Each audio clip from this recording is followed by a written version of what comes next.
আসসালামু আলাইকুম, সবাইকে স্বাগত জানাচ্ছি গ্লোবাল ভিউজে। আপনাদের সঙ্গে আছি আমি সুরভি দিবা। আজ জানাবো আন্তর্জাতিক গণমাধ্যমে আলোচিত সংবাদ ও বিশ্লেষণ।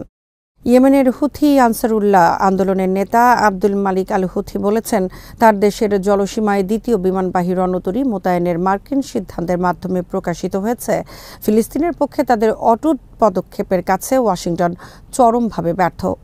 শনিবার তিনি বলেন, ইয়েমেনের বিরুদ্ধে অভিযানে যুক্তরাষ্ট্রের ধারাবাহিক পরাজয়ের প্রেক্ষাপটে দ্বিতীয় রণতরী মোতায়েনের সিদ্ধান্ত নিতে বাধ্য হয়েছে ওয়াশিংটন। লোহিত সাগরে রণতরী ইউএসএস হ্যারি এস ট্রুম্যানে সাম্প্রতিক টানা হামলার কথা উল্লেখ করে তিনি বলেন, যে রণতরীকে মার্কিন সামরিক শক্তির প্রতীক বলা হয়, আমাদের হামলার মুখে তা বোঝায় পরিণত হয়েছে। ইয়েমেনি নেতা বলেন, বারবার হামলার মুখে রণতরীটি কার্যকারিতা হারিয়েছে। এ কারণে যুক্তরাষ্ট্র আরও একটি বিমানবাহী রণতরী মোতায়েনের সিদ্ধান্ত নিতে বাধ্য হয়েছে। আর এর মাধ্যমে ইয়েমেনের হামলার কার্যকারিতা এবং যুক্তরাষ্ট্রের চরম ব্যর্থতা ফুটে উঠেছে।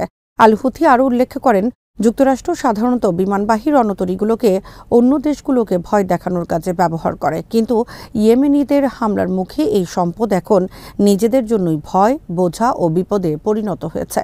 তিনি জীবনের শেষ নিঃশ্বাস পর্যন্ত ফিলিস্তিন এবং তাদের সাহসী প্রতিরোধ সংগ্রামের পক্ষে লড়ে যাওয়ার প্রত্যয় পুনর্ব্যক্ত করেন।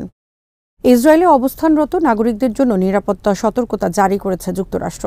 বিমানবন্দর সহ ইসরায়েলের বেশ কয়েকটি স্থানে ইয়েমেনের হুথিদের হামলা, তেল আবিবে হামাসের রকেট হামলা এবং লেবানন থেকে উত্তর ইসরায়েলি শহর মেতুলায় মিসাইল হামলার পর এই সতর্কতা জারি করা হলো।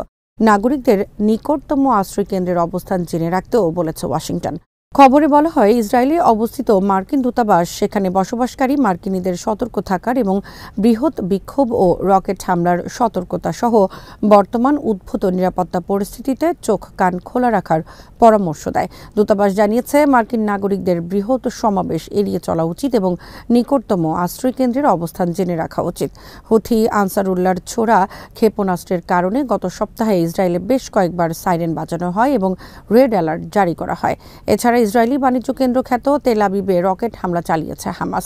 ইসরায়েলের নতুন করে স্থল ও বিমান হামলায় বেসামরিক প্রাণহানি বৃদ্ধির জবাবে তারা এই হামলা চালান। ইসরায়েলি সেনাবাহিনী বলেছে, গাজা থেকে ছোড়া একটি প্রজেক্টাইল আটকে দেওয়া হয়েছে। অন্য দুটি প্রজেক্টাইল উন্মুক্ত একটি এলাকায় আঘাত এনেছে। এদিকে ইসরায়েলে রকেট হামলা হয়েছে লেবানন থেকেও। গত বছরের নভেম্বরে যুদ্ধবিরতি চুক্তি কার্যকর হওয়ার পর প্রথমবারের মতো শনিবার লেবানন থেকে ইসরায়েলি ভূখণ্ডে একাধিক রকেট হামলা চালানো হয়েছে। গাজা উপত্যকায় ফিলিস্তিনি জনগণের উপর ইসরায়েলি নৃশংসতার তীব্র নিন্দা জানিয়েছেন ইরানের পররাষ্ট্রমন্ত্রী আব্বাস আরাগচি। এই অপরাধ বন্ধে মুসলিম দেশগুলোর ঐক্যবদ্ধ এবং তাৎক্ষণিক পদক্ষেপের প্রয়োজনীয়তার উপর জোর দিয়েছেন তিনি। শনিবার সৌদি আরবের পররাষ্ট্রমন্ত্রী প্রিন্স ফয়সাল বিন ফারহানের সঙ্গে টেলিফোনে কথা বলার সময় আরাগচি ইসরায়েলি আগ্রাসন মোকাবেলায় কঠোর ও সম্মিলিত পদক্ষেপ গ্রহণের জন্য মুসলিম দেশগুলোর প্রতি আহ্বান জানান। গত মঙ্গলবার গাজায় নতুন করে শুরু হওয়া ইসরায়েলি গণহত্যামূলক যুদ্ধের কথা উল্লেখ করে ইরানি পররাষ্ট্রমন্ত্রী বলেন, এর মাধ্যমে হামাসের সঙ্গে করা যুদ্ধবিরতি চুক্তি সরাসরি লঙ্ঘন করছে ইসরায়েল। খবরে বলা হয়, নতুন এই হামলায় 1000-এরও বেশি ফিলিস্তিনি নিহত হন, যাদের বেশিরভাগই নারী ও শিশু। গাজার স্বাস্থ্য মন্ত্রণালয় বলেছে, গাজা যুদ্ধে পর্যন্ত অন্তত 49,747 জন ফিলিস্তিনি নিহত হয়েছেন। গাজার সরকারি মিডিয়া অফিস এই সংখ্যা 61,700-রও বেশি জানিয়ে বলেছে, ধ্বংসস্তূপে আটকে থাকা হাজার হাজার ফিলিস্তিনি সম্ভবত আর বেঁচে নেই। এই নৃশংসতার মধ্যে ইসরায়েলি মন্ত্রী ইসরায়েল কাদস হুমকি দিয়েছেন, হামাস যদি গাজায় বন্দী ইসরায়েলিদের মুক্তি না দেয়, তবে গাজার কিছু অংশ তারা দখল করে ইসরায়েলের সঙ্গে যুক্ত করে নেবেন। এই হুমকি প্রত্যাখ্যান করে লড়াই চালিয়ে যাওয়ার প্রত্যয় ব্যক্ত করেছে হামাস। এরপর গাজা থেকে তেল আবিবে নতুন করে অন্তত 3 দফা ক্ষেপণাস্ত্র হামলা হয়েছে। এদিকে গাজায় ইসরায়েলি বিমান হামলায় হামাসের শীর্ষ রাজনৈতিক নেতা সালাহ আল বারদাবিল নিহত হয়েছেন। রোববার সকালে এক হামাস কর্মকর্তা বিবিসিকে তার নিহতের বিষয়টি নিশ্চিত করেন। হামাসের মিডিয়া উপদেষ্টা তাহের আল নৌনু তার ফেসবুক পেজে আল বারদাবিলের মৃত্যুতে শোক প্রকাশ করে পোস্ট দিয়েছেন।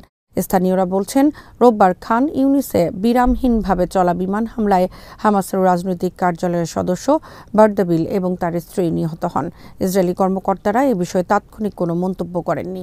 হামাস পরিচালিত স্বাস্থ্য মন্ত্রণালয়ের এক কর্মকর্তা রোববার জানিয়েছেন, সর্বশেষ ২৪ ঘণ্টায় গাজার বিভিন্ন স্থানে ইসরায়েলি হামলায় অন্তত ৩২ জন ফিলিস্তিনি নিহত হয়েছেন।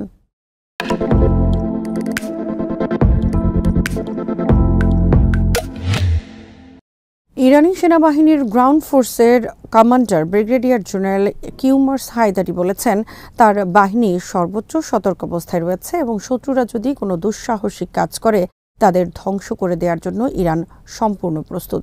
শনিবার হায়দারি বলেন, ইরানের গ্রাউন্ড ফোর্স সবসময় প্রস্তুত ও সতর্ক। যে কোনো ভুল করলে শত্রুদের নির্ঘাত লজ্জাজনক পরাজয় ঘটবে। তিনি বলেন, ইরানের টেকসই নিরাপত্তার লক্ষ্যে সামরিক ইউনিটগুলোর যুদ্ধ প্রস্তুতি শানিত করা হয়েছে এবং তাদের প্রতিরোধ ক্ষমতা ক্রমাগত বাড়ানো হচ্ছে। হায়দারি এমন সময়ে প্রস্তুতির কথা জানালেন যখন মার্কিন প্রেসিডেন্ট ডোনাল্ড ট্রাম্প ইসরায়েলের বিরুদ্ধে ইয়েমেনের হুথিদের যে কোনো হামলার জন্য ইরানকে হুমকি দিয়ে রেখেছেন। তবে ইরানের সর্বোচ্চ নেতা সৈয়দ আলী খামেনি বলেছেন, মার্কিন হুমকি তাদের কিছুই করতে পারবে না। খামেনি আরও বলেন, যুক্তরাষ্ট্র এবং অন্য শত্রুদের জানা উচিত, তারা যদি ইরানের ক্ষতি করার জন্য এমন কিছু করে তবে তাদের গালে সজোরে থাপ্পড় দেওয়া হবে। গাজায় অবিলম্বে যুদ্ধবিরতিতে আসতে ইসরায়েলের প্রতি আহ্বান জানিয়েছে জার্মানি, ফ্রান্স ও যুক্তরাজ্য। এক যৌথ বিবৃতিতে তারা গাজায় মানবিক সহায়তা পুনর্বহালেরও দাবি জানান। সম্মিলিতভাবে E3 নামে পরিচিত জার্মানি, ফ্রান্স ও যুক্তরাজ্যের পররাষ্ট্রমন্ত্রীরা যৌথভাবে বিবৃতি দিয়েছেন। এতে তারা বলেন, আমরা ইসরায়েলকে আহ্বান জানাই যাতে তারা পানি ও বিদ্যুৎ সহ মানবিক সহায়তাগুলোর প্রবেশাধিকার ফিরিয়ে দেন এবং আন্তর্জাতিক মানবিক আইনের আওতায় চিকিৎসা সেবা ও চিকিৎসার উদ্দেশ্যে অস্থায়ীভাবে স্থানান্তরের সুযোগ নিশ্চিত করেন। এই তিন মন্ত্রী আরও বলেন, তারা বেসামরিক নাগরিক হতাহতের ঘটনায় মর্মাহত। ইসরায়েলি বন্দীদের মুক্তি দিতে হামাসের প্রতিও আহ্বান জানিয়েছেন তারা। মন্ত্রীরা বলেন, ইসরায়েল ও ফিলিস্তিনিদের সংঘাত সামরিকভাবে সমাধান করা সম্ভব নয়, বরং দীর্ঘস্থায়ী যুদ্ধবিরতিই শান্তির একমাত্র গ্রহণযোগ্য পথ। তারা বলেন, গাজায় জাতিসংঘের প্রকল্প পরিষেবা কার্যালয় ভবনে হামলার ঘটনায় তারা গভীরভাবে মর্মাহত। দ্রুত ঘটনা তদন্তের আহ্বান জানিয়েছেন তারা। যুদ্ধবিরতি ভেঙে লেবাননে একাধিক বিমান হামলা চালিয়েছে ইসরায়েল। শনিবার দক্ষিণ লেবাননের বিভিন্ন এলাকায় ইসরায়েলি বিমান হামলায় এক শিশুসহ অন্তত 7 জন নিহত হন। নভেম্বরের যুদ্ধবিরতির পর লেবাননে এটি সবচেয়ে বড় ইসরায়েলি হামলা। ইসরায়েলি সেনাবাহিনী জানিয়েছে, তারা দক্ষিণ লেবাননে ইরান সমর্থিত হিজবুল্লাহর রকেট লঞ্চার এবং একটি কমান্ড সেন্টার লক্ষ্য করে হামলা চালিয়েছে।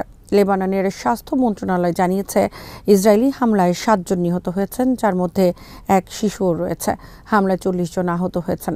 ইসরায়েলের সামরিক বাহিনীর দাবি, শনিবার লেবানন থেকে ইসরায়েলকে লক্ষ্য করে রকেট হামলা চালানো হয়। এরপর তারা দেশটিতে হিজবুল্লাহর ঘাঁটি লক্ষ্য করে হামলা চালাতে শুরু করে।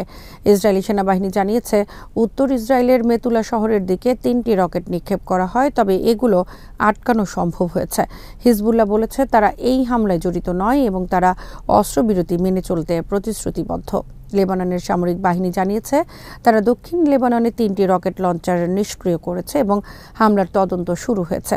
এই পরিস্থিতিতে লেবাননের প্রধানমন্ত্রী নওয়াফ সালাম বলেছেন, তার দেশ নতুন করে যুদ্ধে জড়িয়ে পড়ার ঝুঁকিতে রয়েছে। আফগান তালেবানের অন্যতম নেতা সিরাজউদ্দিন হাক্কানিকে ধরতে তথ্য দেওয়ার বিনিময়ে $1 কোটি যে পুরস্কার ঘোষণা করেছিল যুক্তরাষ্ট্র, তা প্রত্যাহার করা হয়েছে। আফগানিস্তানের স্বরাষ্ট্র মন্ত্রণালয়ের মুখপাত্র শনিবার এ তথ্য নিশ্চিত করেন। তবে যুক্তরাষ্ট্রের কেন্দ্রীয় তদন্তকারী সংস্থা FBI এর ওয়েবসাইটে এখনও হাক্কানির তথ্যের জন্য পুরস্কারের কথা মুছে ফেলা হয়নি। সিরাজউদ্দিন হাক্কানি বর্তমানে আফগানিস্তানের তালেবান সরকারের ভারপ্রাপ্ত স্বরাষ্ট্রমন্ত্রীর দায়িত্বে আছেন। বছর 2 বন্দী করে রাখার পর বৃহস্পতিবার এক মার্কিন নাগরিককে মুক্তি দিয়েছে তালেবান। এরপরই হাক্কানির ওপর থেকে পুরস্কারের অর্থমূল্য তুলে নেওয়ার খবর জানানো হয়। ওই জিম্মির নাম জর্জ গ্লেজম্যান।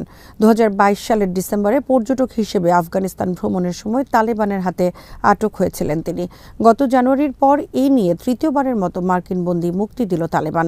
এক বিবৃতিতে মার্কিন পররাষ্ট্রমন্ত্রী মার্কো রুবিও বলেন, জর্জ গ্লেজম্যানের মুক্তি একটি ইতিবাচক ও গঠনমূলক পদক্ষেপ। তার মুক্তি নিশ্চিতে সহায়ক ভূমিকা রাখায় কাতারকে ধন্যবাদ জানান তিনি। তালেবানের পক্ষ থেকে বলা হয়, মার্কিন বন্দীদের মুক্তির ঘটনা তাদের বিশ্বব্যাপী সম্পর্ক স্বাভাবিকীকরণ করার প্রচেষ্টার অংশ। আজ এখানেই শেষ করছি। সবাই ভালো থাকুন, সুস্থ থাকুন আর দেখতে থাকুন বিডি ফিউজ। চ্যানেলটি ভালো লাগলে সাবস্ক্রাইব করুন, সংযুক্ত থাকুন আমাদের ফেসবুক পেজে। আল্লাহ হাফেজ।